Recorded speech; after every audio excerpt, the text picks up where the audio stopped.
Hi, everyone. Thank you so much for being here this evening at the POPs Back to School launch event.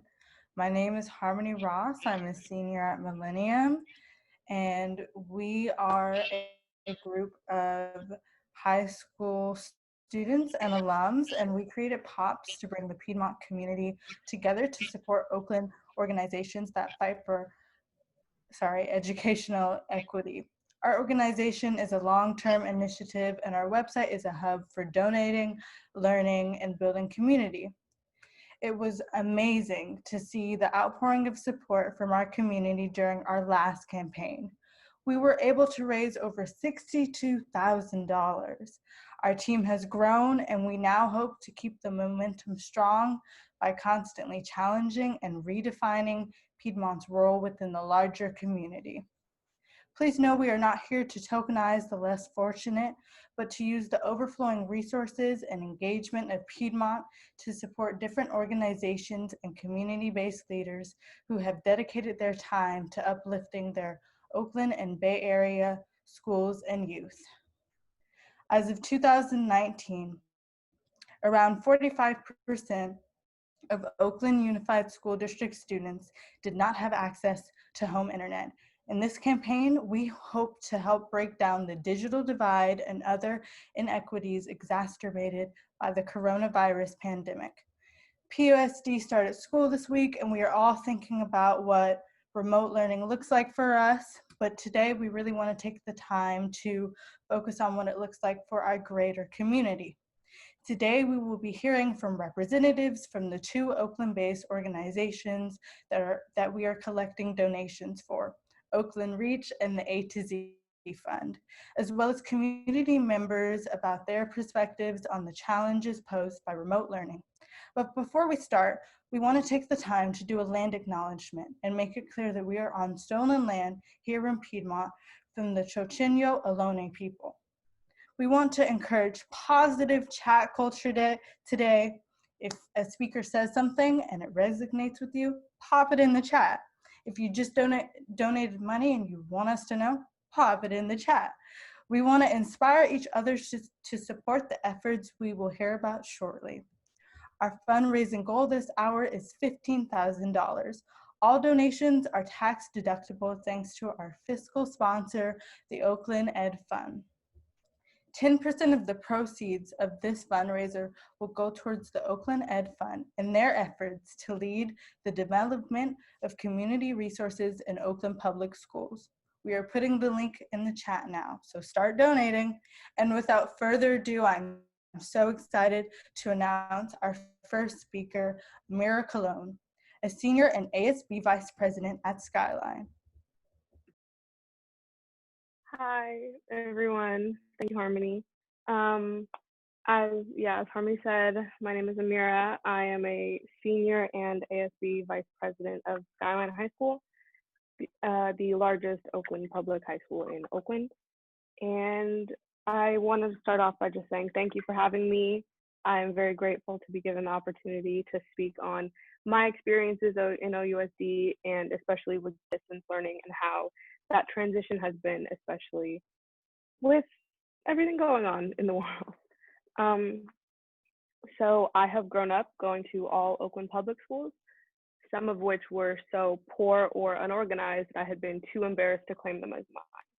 I've seen the underfunding and been hurt by the budget cuts in Oakland, all while hearing about the pretty bubble in the middle of it all with nice new computer labs and brand new buildings. And there's no denying that Piedmont and Oakland are two completely different worlds. So today I wanted to shed a little bit of light on what it's like to be distance learning in the USD. When we first went into shelter in place back in March, my school's first priority was, of course, the students. At Skyline, roughly 70% of students are low income and qualify for our free school lunch program. My school serves breakfast, which is like cereals, granola bars, fruits before first period. They serve lunch in the middle of the day, and they also serve a third meal after school, which is just similar to what we had for lunch with other snacks and things. I want to emphasize that there are students at my school who without these meals do not eat. And that is That was a first priority for schools to make sure that their students had meals. I want to say that again. The meals that my school provides, without those meals, there are a number of students who will not eat. And this goes for many schools in OUSD. So OUSD had to set up pickups for meals at school campuses that were now closed. And for reference on how many meals they gave out, between March 16th and April 30th of 2020, 1,291,579 meals were given out. Only after all of the meal pickups were set up could the district plan how to execute virtual learning. Now, I want everyone to take a minute and think about how many computers are at their house. Is there one for you? Is there one for your siblings? Is there one for every member of your family? Are there more than one for every member of your family? Did your school provide one? Did your school provide two? At Skyline, there's roughly 20 Chromebooks shared between 30 to 40 students at a time, and those are in classes. We share Chromebook cards passed through the school. We don't have enough for each class to have their own, much less give them to students to take home. How can a school be expected to transition to work online if they don't have enough computers for each student? So far, Skyline has given out 600 Chromebooks, and we have 1,700 students. And that's only computers. If you think about the amount of hotspots that they had to be given out for students who don't have internet, or the art supplies that teachers had to fundraise themselves for students who don't have materials at home. A school cannot provide things during distance learning that it didn't have in the first place. Students had to fill out survey after survey, informing the school of what materials they had at home, because if enough kids say they don't need a Chromebook, maybe they'll have enough for everyone who needs one. My two younger sisters and I are all doing virtual learning, and trying to find places in the house that are all quiet to do so is nearly impossible. And I'm one of the lucky ones. I live in a safe home with space to do my work uninterrupted, and I have time to figure out what I need. Sorry, scratch that. I live in a safe home with space to do my work uninterrupted. I know kids in foster care who are homeless. I know kids who have to live with massive families, abusive families, families that they have to provide for. A majority of these students are students of color or low income. What are they expected to do? They don't have a safe place to do work. Many of them don't have internet. How can they communicate to the school what they need? There is no winning for them. Low-income students of color are disproportionately impacted negatively by shelter-in-place and virtual learning, but would also be disproportionately at risk if we went back to in-person school. There is an overwhelming need for resources that OUSD is struggling to provide, and hopefully with money we raise today, Oakland families can get the support that they need. Thank you.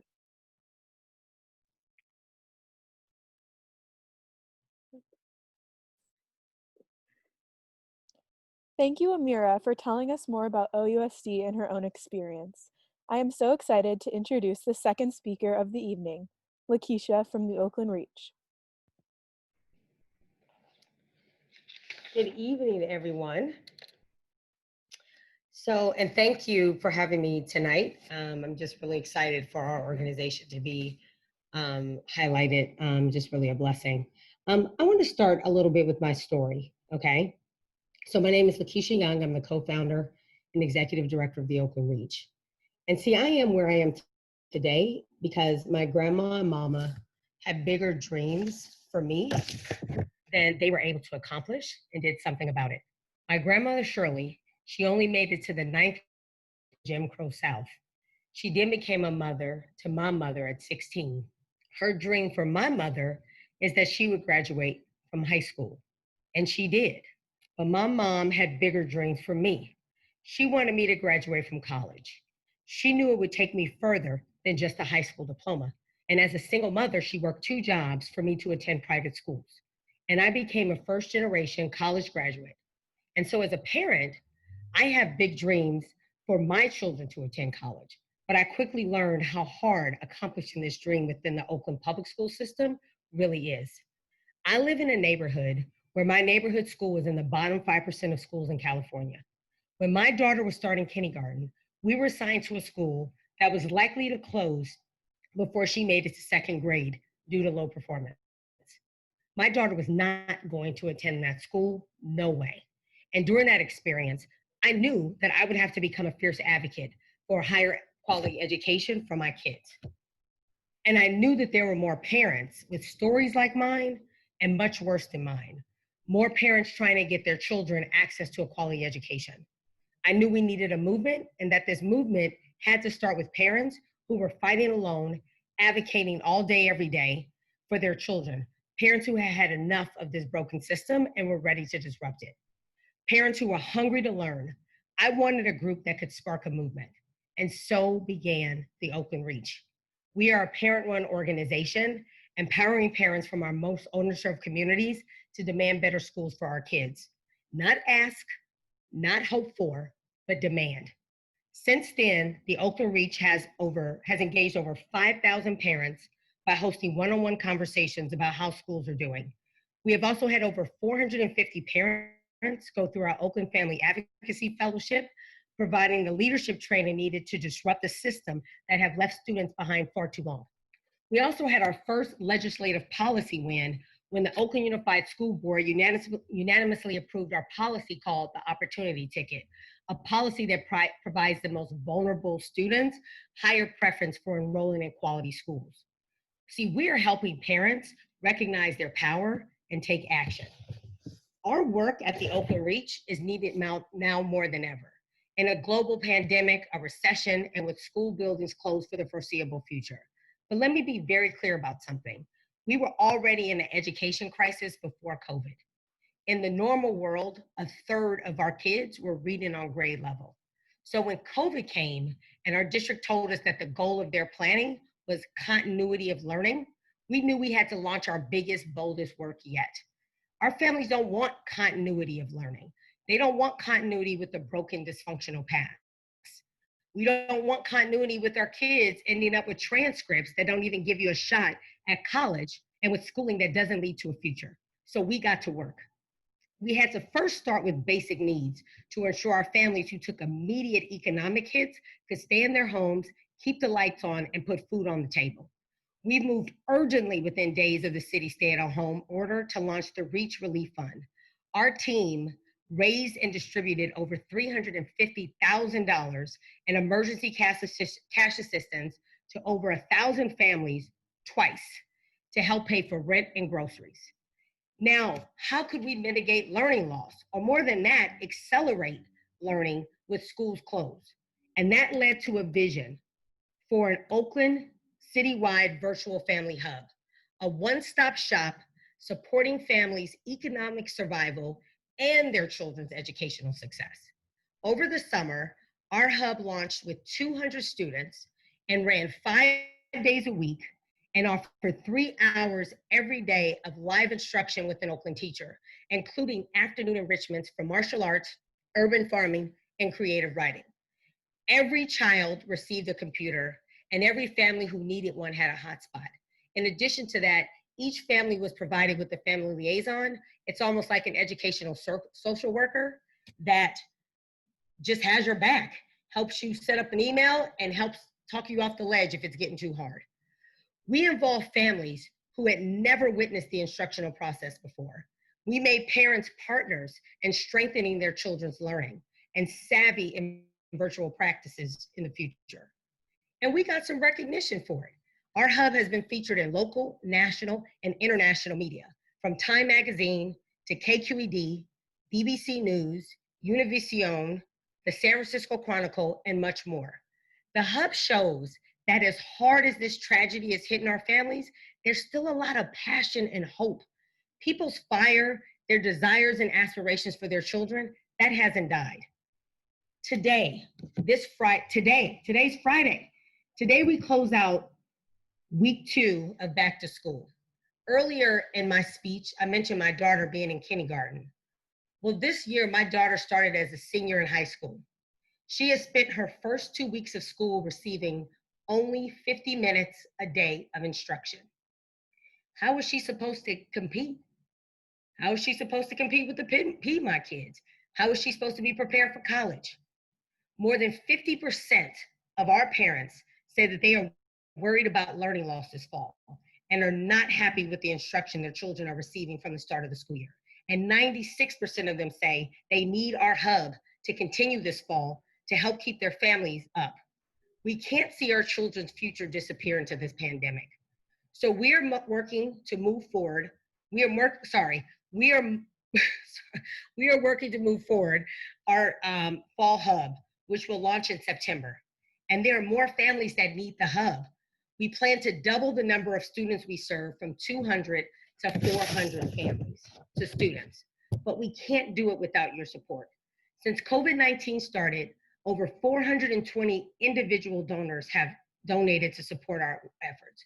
Will you join them? See, in our work, we have this saying, we got your back. Can you have our families back? Because this is a fight and we need to be in it together.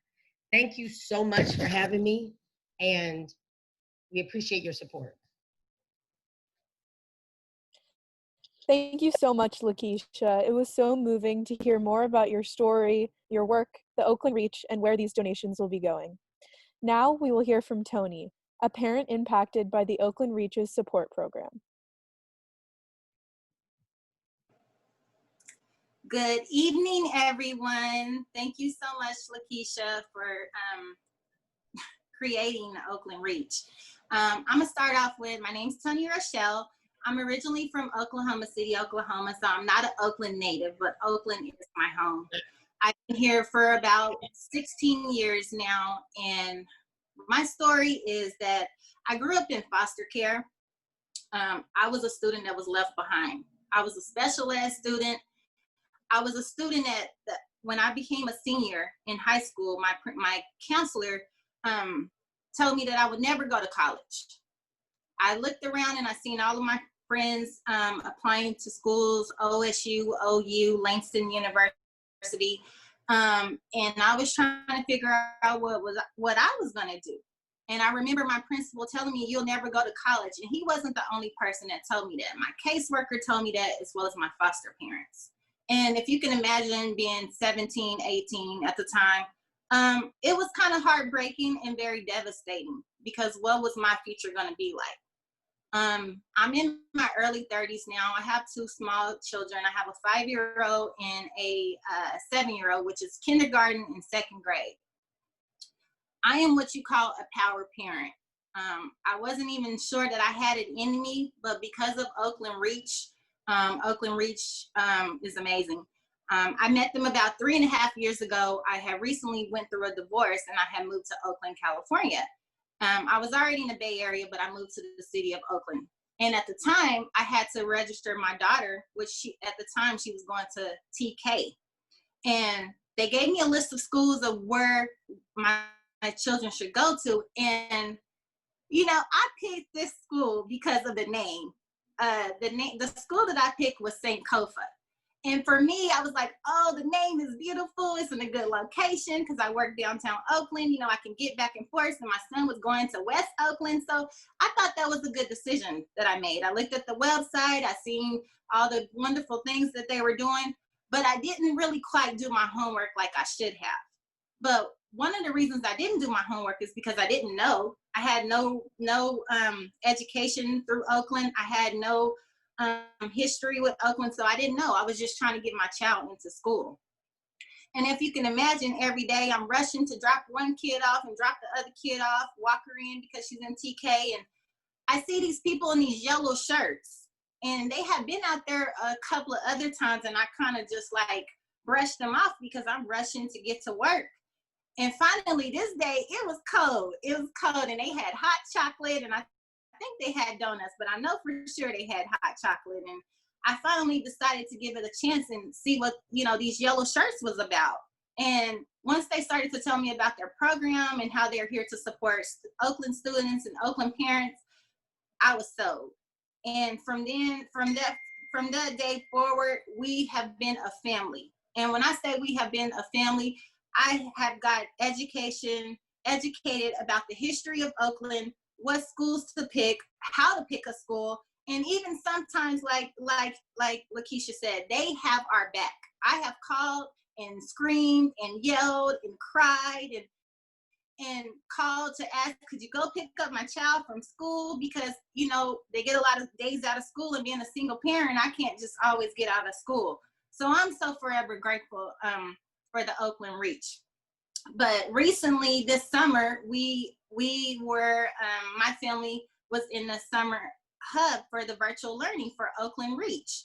And I have to tell you, I'm so impressed of how quickly they put it together, how professional it was, how the teachers showed up for our children, how the family liaison showed up for our family. I mean, when I say any little problem, I had forgot my password twice in 1 week when we started the hub, and they was right there for me to support. And we had just did the virtual learning through school. But the difference between the virtual learning from school and the virtual learning through the Oakland Reach was that my child had one-on-one attention, one-on-one schooling. So during the school program, there was probably like 20 to 25 students on a Zoom call trying to get educated. And I know that everybody was in a frank because everything had to be, put together so quickly. But with the Oakland Hub, there was only like maybe 2 to 3 students per teacher. And that was very exciting for me because my child was able to be more, the one-on-one attention was better for her. And I really appreciate that. And the teacher showed up every day with a smile on her face, eager to learn, just as if we were walking into the classroom. I'm so grateful because we got computers, we got hotspots for our computers. And my thing was, normally my daughter would be in dance or camp or something like that for the summer. And as you know, these kids have been stuck on the iPads and electronics. So when I heard about this hub that they were launching, I had to have my family be a part of it. And I'm so grateful that we had the opportunity to go through it. I would tell you my favorite part of the program was the FSC time, and that was called the Family Sustainable Center.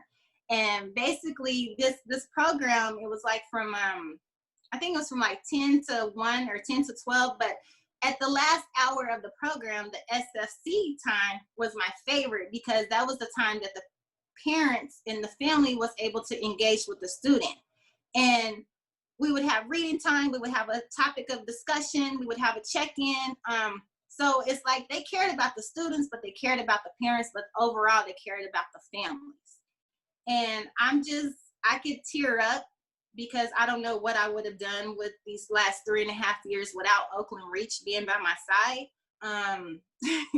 Lakeisha is a power parent. Lakeisha is a phenomenal woman. I'm forever grateful for her founding this nonprofit. And like she said, we need your help. We need your help. We can't do this alone. Our motto is no child to be left behind. And when you become a part of us, you become a part of our family, and we will forever have your back. And so, I don't know. I'm just lost for words. But the summer program, it also gave us a stipend, a $500 stipend, which was, not a lot of money, but a huge help at the time. No one else was giving us any resources or financial assistance. And so that was a part of the program. And just overall, just being able to have a computer and be educated, involved with it was just overall grateful experience left in my family's life. So thank you so much for having this day, having this conference. Thank you for the pops, and thank you for all the donations and the love and support. And most of all, Oakland coming together and just making sure no child is left behind. Thank you so much for hearing my story. Thank you so much, Tony, for attending and speaking today. We are now at the halfway point of the event, and it is a perfect time to make a tax-deductible donation on our website if you haven't already. So go do that right now. It looks like we are over $5,000 donated, so keep that momentum going. That is really amazing. Thank you so much. Each one of you on this webinar is making a huge difference. There are over 110 people on this call. That means if everybody put in $100, we would reach our goal of raising $15,000 during this event. So please keep donating to support these incredible organizations and the incredible work that they're doing for the community. And please keep up that positive energy in the chat. Our next speaker is Hong from the A to Z Fund, one of the organizations that we are collecting donations for. Hello, everyone. Well, first of all, I want to thank Pops for inviting me and my organization, the Oakland Public Education Fund. And then also Lakeisha from, Oakland Reach. You're amazing. I love your speech. Tony, your speech was amazing too. I'm also is a parent to two girls, so I totally feel you and understand what we're going through right now. So everything that you just mentioned, it literally is like, it's respect. And me grew up in Oakland, right? We all can relate to, your stories, and it's really powerful. And thank you very much for that though. I'm actually just gonna start by, really talking a little bit about myself, why I'm here, why I'm doing this, for the community, especially in Oakland here. So once again, my name is Hong Tech. I'm the Community Engagement and Relation Manager at the Oakland Public Education Fund. I'm from an immigrant family. I came to Oakland from Hong Kong as a little boy. I was blessed to find a lot of people who supported me in Oakland Public Schools. I went to Franklin Elementary School, in a Brewer, and a proud Oakland High School graduate. I really credit that network of friends and mentors in helping me to be the first to graduate college in my family from Cal State Hayward. At that time, it was Cal State Hayward, but now it's called Cal State East Bay, sorry. Because of the support I received, I knew I wanted to do the same for the others and make sure families know what resources and help are in the community.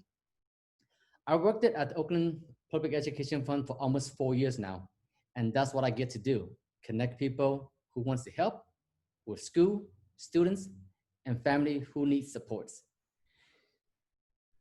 So that's a little bit about me.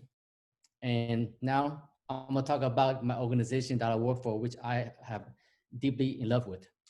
The mission of the Oakland Public Education Fund is to lead the development and investments of community resources in Oakland public schools so that all students can learn, grow, and thrive.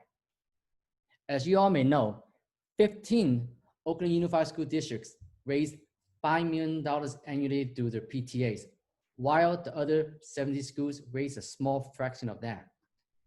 The inequitable inspired the Oakland Public Education Fund to launch this program called the A to Z in 2017, with the goals of ensuring that all students receive an enriching, joyful, and high-quality educational experience. Across the city of Oakland, teachers and families are determined to transform learning outcomes for public school students, and the A to Z funds has given them a huge boost. The F Fund combines donations from individuals, organizations, and companies, and has awarded nearly over $450,000 to educators at 100 districts and charter schools, funding over 300 amazing projects and teachers' professional development since 2017. One of the examples of an A to Z grant that we recently made before COVID hits was to a middle school in East Oakland, Urban Promise Academy, which they have a community garden, Voice for Justice community space. It says Voice for Justice is a social justice club involved in a climate justice organizing. The grant that we provided for them utilized a space for meditations, reflections, goal setting, and social emotional learning. Students use that garden as a space to discover themselves, that they have a place where they feel safe and comfortable while they're at school. These grants are viral, especially as now as we transition into online learning. As we may all know, distance learning is the way to go for the next 6 months or for the rest of the school year here. But we are transitioning to online learning. And here are a few categories for this year that we actually changed it up, because we know, like, with this whole COVID situation here, we're going to be changing it up. We want to support the educators in any way possible here. Health and well-being, projects that promote the physical, social, emotional, and mental health of students. Community engagement, we want the community to be engaged with our kids and with our family here. So the projects that engage students in social work, engaging families, or the border communities, or promote global responsibility or environmental sustainability. And of course, another most important part about our category is remote classroom projects. As we all know, we all have transitioned over to distance learning here. So the project that focus on core areas of instructions or elective, including STEMs, English language arts, history, social study, art, music, dance, physical education, or all other elective, or provide the materials to enriching at home learning. If you are interested in other ways to help in the time of the pandemic, including donating to our COVID relief fund, we have raised over $2.5 million, becoming a virtual volunteers to tutors and mentor students, or simply become a career coach to guide high school students as they explore post-secondary opportunities. As youth and their families continue to shelter in place, and as we settle into distance learning, we want our community to know that no matter what happened, the Oakland Public Education Fund will continue to do all we can to ensure that the Oakland Public Schools, kids, and their families have what they need to thrive. As I mentioned earlier, I grew up in Oakland. We all know how much is needed. I grew up with nothing. It's similar to what Tony was mentioned earlier. Nobody thought that I would be able to graduate from high school or even go on to college. But here I am right now, making a difference here and within my job and the community that I love so much with the passion I'm giving in, that I'm able to support my families and also to be able to give back to the community that actually raised me to become who I am today. So I really appreciate everybody that's here, all the participants, all the donors, pops, Oakland Reach, and parents. I'm one of them here. Just want to thank you very much for supporting us. And like we all say, Oakland is a small town and we are one united team. Thank you very much. Thank you, Hong. It was really impactful to listen to Hong's experience and important to understand the systems of inequity in OUSD that Hong is working to dismantle through the A to Z Fund. Next, I'd like to introduce Tanya Harris, longtime educator in the Bay Area and my former kindergarten teacher. Good evening. Thank you for being here, and thank you to everyone who's already donated. I've been so moved, I'm going to try to get through my speech without crying. I did hear a lot of stories that really resonate with me, both personally and professionally. So I have so many memories of my time with my students, and I have really wonderful memories with both Grace and Kate, who are active members and founders of POPs. This evening has to be one of my biggest highlights. It is every educator's wish to have just a tiny impact on the world, a tiny impact on making the world a better place. Being the teacher of two young women who are doing this work has made me swell with pride. I am so honored and so humbled to be a part of their lives. So as Grace said, my name is Tanya. I also am an Oakland native. I'm a Skyline alum, and I'm the first in my family to have graduated from college. I became a teacher in 1999, and I started my career in a beautiful little school in the heartland, some refer to as the flatlands, but in the heartland of Oakland. After teaching for a few years, I moved to a school in a neighborhood that would be considered the Hills School. It was there that I really began to see the inequities that not only existed in our city, but in the system of education as a whole. When I left the classroom, I began to work for Oakland Unified School District's Community Schools Department. At that time, my focus was on early literacy, and family engagement. Much of my work was actually funded through the Oakland Education Fund and partnerships like Oakland Reach and POPs. The beautiful thing about Oakland and Oakland Unified School District at that time was how schools were starting to be seen as the hub of the community. And there was the realization and eventual actualization that by investing in schools, we were investing not just in students, but in families and neighborhoods. There has been a sense of urgency, a moral imperative, if you will, to dismantle the barriers that lead to inequities in education. But the work has happened in pockets or amongst specific groups. Often things are kept hidden by zip codes and boundary lines. If COVID and our current political landscape have done nothing else, they have ripped the Band-Aid off of our gaping wound. Eliminating the gap in opportunity is our collective responsibility, and we have to name it, we have to own it, and we have to commit to ending it. Our educational system is woefully underfunded. Our students with limited resources are disproportionately pushed out of school or placed in special education. And if we want that to end, we must all commit to taking action. I have such hope right now. I see the way into the light and out of the darkness, if you will, because of these inspiring young people that are doing this work. Again, I am so humbled to know them, to have been a part of their lives. And their work should not only be honored, it should be elevated and supported in any way possible. Thank you. Thank you so much, Tanya, for telling us about the necessity of investing in education systems that equally value all students. Your story is so moving. Please welcome our final speaker of the evening, Jessica Ramos, a current senior and student activist at Skyline High School.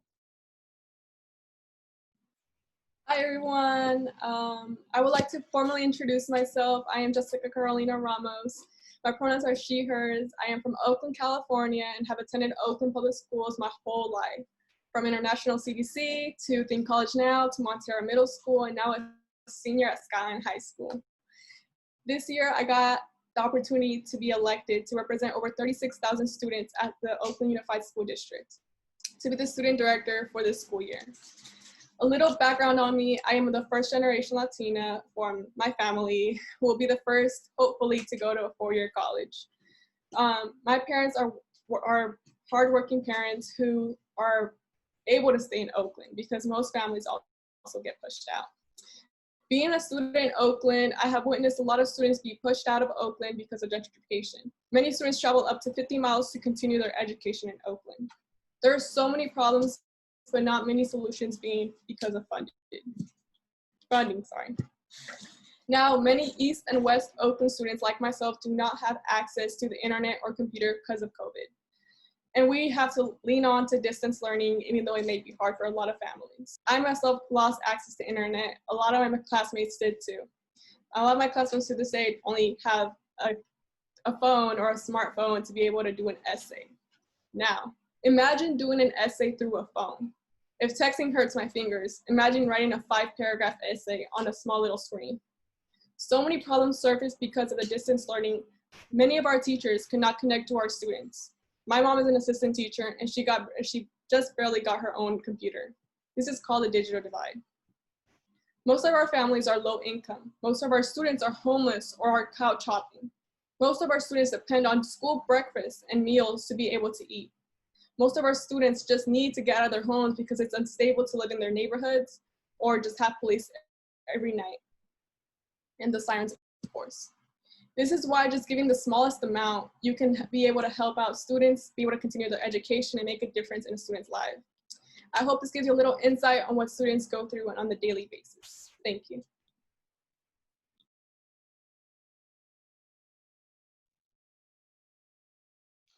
All right. Wow. Thank you, Jessica. That was an incredibly moving story about your activism in OUSD and your experience through the schools. And I'm thankful that I was able to listen. And thank you to all of our speakers today who shared your stories. Your experiences were powerful and palpable. I, for one, know that I'll be carrying the words spoken today with me even after I close this computer. And I'm sure that everyone listening right now can agree. As of now, we have nearly raised $8,500, which is amazing. And this means that if everyone took a second and donated another $20, we would be significantly closer to our hour goal. Remember that every single donation counts, and your money is going directly to the front lines of this battle for educational equity. It's also important to remember that this event and this movement is equally about community as it is about raising money, or more specifically, the power of community. When we as Piedmont residents, Piedmont community members, and members adjacent come together to pool our resources and passion in a unified effort, our impact is tangible and it will reach further than we ever could alone. If you look at our updated website, popsproject.org, you'll be able to access more information about the organizations that spoke today and read more about our mission as a whole. And a week from today, next Friday, August the 28th, will mark the YARP PREC event, which will be building off of the racial justice work that's been happening in Piedmont over the summer with an open mic presentation. As we close, I'd like to just pivot slightly and pose a question for everybody listening right now. And that's, how can we extend this movement into our own lives? How can we continue working to bridge the digital divide in OUSD within our own lives? And whether that means talking to your family or talking to your neighbors or even your parents about something you learned today or something that was shared today, or making more subsequent donations, or even attending the next event next Friday. Any effort and all effort is important and meaningful. As a reminder, this event is not the end all be all, and be sure to check your emails in the future for a third campaign coming soon. Thank you once again to our speakers and listeners today, and thank you to everyone who made a donation. It really does make a difference, and I'm so happy that everyone here today attended. And on that note, we hope you have a wonderful rest of your evening. And with that, see you next time.